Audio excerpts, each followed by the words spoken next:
Roger, Mudfossil University today, and we are going to talk about the KT boundary. Now has been renamed the PG boundary. Now, and it is this layer right here.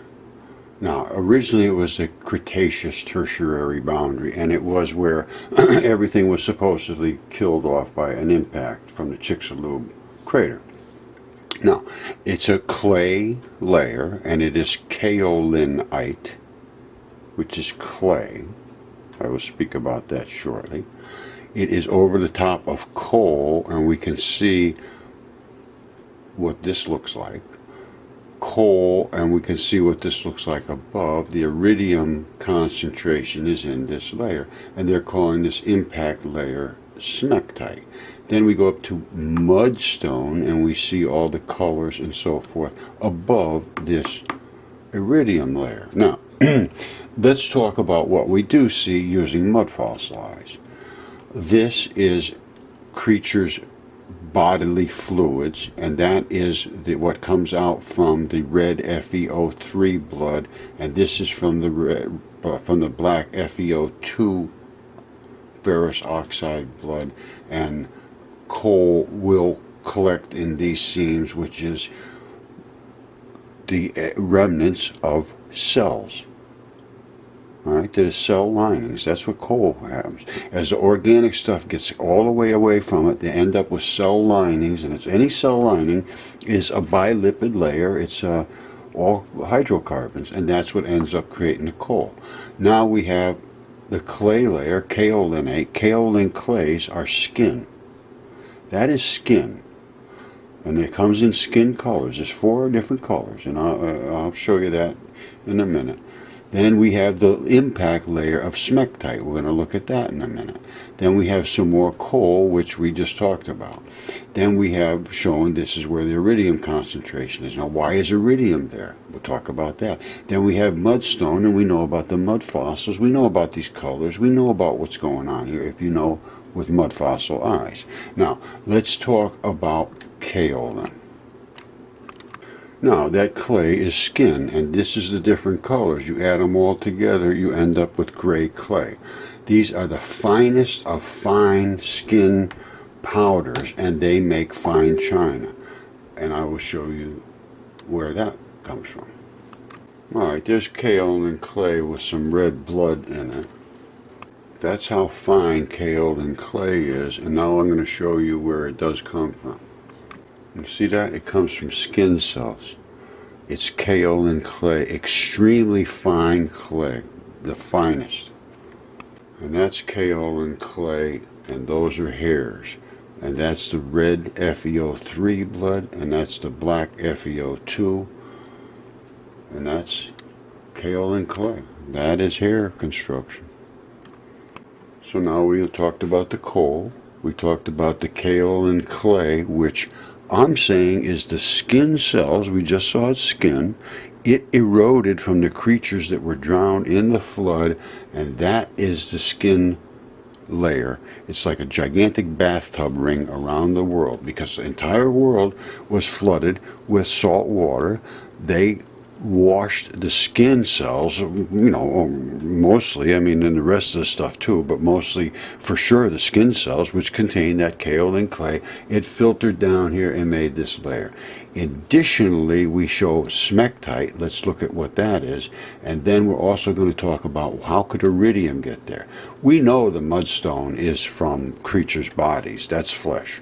Mudstone is flesh. It's just what it is. Now, and it's either in actual mudstone, which is the creature, and it has all the bodily anatomy in it, or it is washed away and collected as mudstone, as mud. And that is now also accepted as completely full of biology as well, DNA. Max Planck in Harvard totally agrees. I sent them my research years ago, and about a year or so ago they came out with the yes, we love DNA in mud. Alright, nobody has to talk much about this. Calcium Smectite. Calcium is bones, Smectite is incorporated into blood, and it's bodily tissues. This is not just some kind of oddball rock. The people that know mud fossils know what this is. Alright, so calcium smectite, we don't have to go much more on that. These are all bodily tissues. Alright, they say iridium only comes from outer space, and that is not true. It is in your body right now, and it has a function. I will show you what that function is. This is geocaching 77 iridium. Now, what does it have to say about this? It talks about the element, high temperature, 2,000 degrees. Now listen to this. It's a very hard, brittle, silvery white transition metal. Transition metal. You've heard me say this 1,000 times.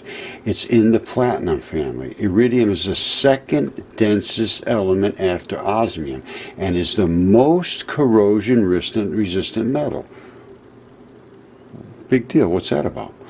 Even at temperatures as high as 2,000 degrees, although only certain molten salts and halogens are corrosive to solid iridium. You're never going to have that, molten salts and halogens. They are corrosive. That's the only things to solid iridium. Finely divided iridium dust can become reactive and become flammable. Iridium was discovered in 1803 among insoluble impurities in natural platinum. Insoluble means they won't dissolve in water. Smithson's tenant, the primary discoverer, named the iridium for the goddess Iris, and because of its rainbow-looking color. Now, because of its striking diverse colors of its salts. This is the important thing, salts. Iridium is one of the rarest elements. Well, that's why they think it only came from outer space, but it's not. It's from totally natural in you and me and everybody. Now, the most important iridium compounds in use are the salts and acids that it forms with chlorine. And we got plenty of chlorine in us, my friend. And somebody's got to handle that chlorine. Though iridium also forms a number of organometallic compounds. Organometallic. This bonds with all kinds of chemistry in your body that is volatile. It's corrosion resistant. It can handle these things, chlorine and all of these nasty things, natrium, all of the things that nobody else wants to handle. The iridium says, I'll take it. Nobody sticks to it. Nothing bothers me. I'll go ahead and get it. And then it also does this. What does it do? It bonds with, I'll show you in a second. Iridium metal is employed when high corrosion resistance, high temperature is needed. It's extremely stable. Now, what does it say down here? This is the important part. It is thought that the total amount of iridium in the planet Earth is much higher in the crustal rocks. But what they're saying is, as with other platinum group metals, high density and tendency of iridium to bond with iron. The rest forget. The bonding with the iron, all platinum group metals have a high density and tendency to bond with iron, including iridium. That means iron flowing through your body, in your blood, in a number of different forms, dragging iridium around with it and all the other platinum groups to do the job of working with the nasty stuff. That's the one I'm taking away from it. You look at it the way you want to look at it. Okay, if you want to learn more about the iridium and the KT boundary, this one right here is, hold on one second. This is KT boundary found wrong. Alright. Then I also have KT boundary found wrong. I don't know why that's... Oh, Cybernet headquarters. Somebody else put that up. Huh. Alright, well, it's my video, but they put it up. I don't care. Anyway, this is what I'm going to show. That's a toe. That's the callus of a big toe. When you see this, it's going to blow your mind. Now, when you look at what I have here, that is literally what's left over from a big toe. That's the bone in there. Now, then the metals are collected, and these are. All right, I'm going to leave it. But you can see this is. You see the blood in here. You see that? I don't know what metals are in here. I haven't had it. All right, like I'm saying, you got to watch this. It's 38 minutes long, so you got plenty of time to watch and you know, if you want to, that's all. But I think I presented enough information to show that the KT boundary is the layer from the Great Flood. Now, there's something else you have to see is about carboxylation and carbon C14. That does not fix. That means carboxylation continues forever. So any rocks, any bodies, any creatures, any mud, any mudstone, any bones, any organic anything, which everything is organic in nature, will continue to transition until it becomes like glass, like this almost, like you know, like quartz crystals. See, there's blood in there. You see that? That's blood. It's transition. Blood lasts. Blood is the only thing that holds up, and neurological tissues apparently do. I was going to show you something else. Hold on, let me collect my thoughts. All right, you're going to have to go up and look at draining of this area, the Chicxulub. They went and they did sonograms and all kinds of things, and core drillings and topography under the ground and all this business. Now, and I followed it very carefully, and it's all biological. There's nothing there that was from an impact. Shock quartz is not what they think. Shock quartz is this stuff right here, which is lung tissue. All right, you see all the little cracks in between it. That's where the blood runs, and those crystals are what they call shock quartz. It's not shock quartz. It is transition metals in the crystals, the salts of transition metals, and these carboxylate and get rid of the things in your body with carbonic acid, just like a catalytic converter. Now, what happened here was mining. All right, you see this over here? I showed this to people that do mining, and they said absolutely, there's no question. This is the piles of stuff they dropped up here with elevator ramps, and then bloop, bloop, bloop, bloop, bloop, and they were mining off of the bottom of this area at one time. Whether there was no water here or they're mining underwater, no clue. But that's what these piles of things are. Those piles didn't just get there by accident. Those piles are piles that were created by a little pile creator. You know, and these are like impacts, and they run down because it runs up. And if you look at the elevations, you'll have to go in here and do this. I have a couple of videos on this. And then they took this stuff out and they brought it over here and they dumped it down in here, and they piled it up right down here in these piles. All right, can you see all that stuff? Yeah. And I say a blade operator guys, I run a blade operator. Absolutely no question. That is exactly what they did. And I agree with that. I mean, you have to agree with it unless you say no. That just is natural, which I know they're all going to say that. That's what came out of this mining operation. That was the spoils. All right, so that's what I'm saying. Now go up and look at this. Look at these evidence. Look at what I'm saying.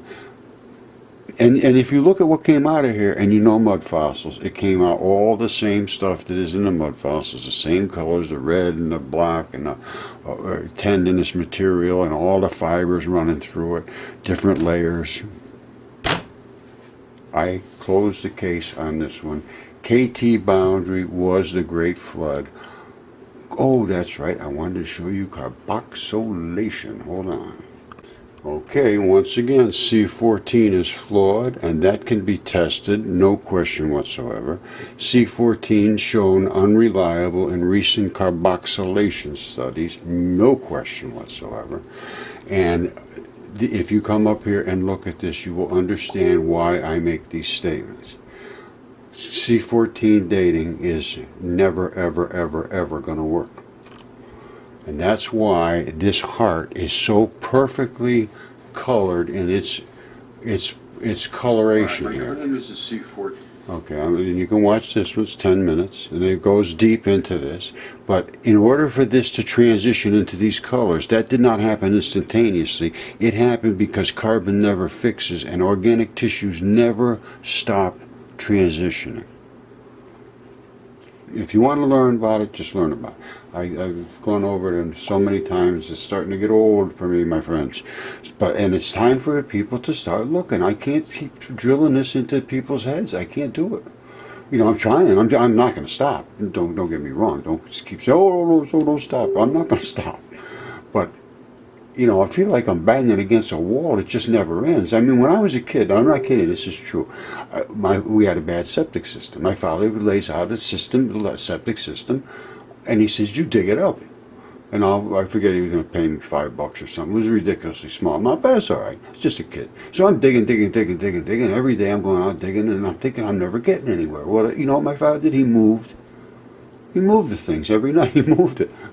And I was just so stupid I didn't figure it out. Can you believe that? I was really pissed off when I found out about it. I really was. Because he did. He moved the damn things. Anyway, that's what I feel like I'm doing right now. I am shoveling a septic system. I can't get out of the ground, man. I cannot get to the end of the septic system. All right, somebody get me out of the septic system.